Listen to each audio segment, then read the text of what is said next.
I'd like to talk about 3 watches with really big personalities that take a completely different approach to timekeeping. The first of these is the Ulysse Nardin Freak X. Now, Ulysse Nardin is a very established watchmaker.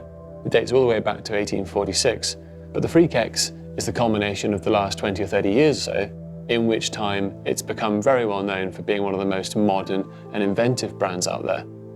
The concept behind it is simpler to explain than it might apparently seem. You've effectively done away with the dial and the hands, instead let the movement itself rotate around and indicate the time as it does so.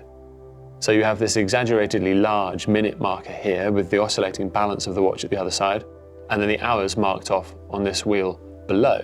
The overall effect of which is to reveal these wheels and teeth, basically the whole gear train of the movement, and you can see that as it goes around throughout the day. It's got a sci-fi, skeletal, instrument-like appearance, but because they've kept it quite plain and minimalist in its other design elements, it's not overcomplicated to look at. Now, next piece is the HYT H1 Mr. Porter Limited Edition. And this represents an approach to watchmaking that almost defies all logic.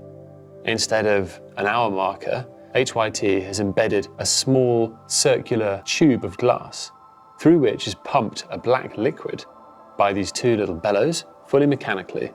And as that progresses around, it indicates the hours, which you can read off on the side of the watch here with these numerals.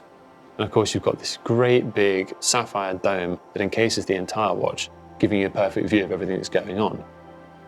It really utilizes a lot of micro-mechanical engineering knowledge as well as traditional watchmaking. It's a watch like nothing else in the world, really. Our last one, the Montblanc 1858 Geosphere.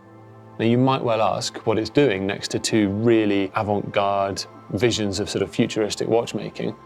Montblanc does walk a bit more of a traditional path than these 2, but it has always had a streak for doing something outside the norm. Previously, that manifested itself more in its high-end chronographs and tourbillons, and lately it's actually an approach that's spread throughout the range. And that's where the Geosphere comes in. What dominates the design are these domes, one at 12, one at 6, for the northern and southern hemispheres. And they each have a 24-hour indicator around them, and so it's actually a world timer, just not a world timer like anyone you've seen from another brand. And that, combined with this very rich blue gradient dial finish that Montblanc's introduced this year, makes it a very bold statement, and for me, gives this watch an absolutely huge personality.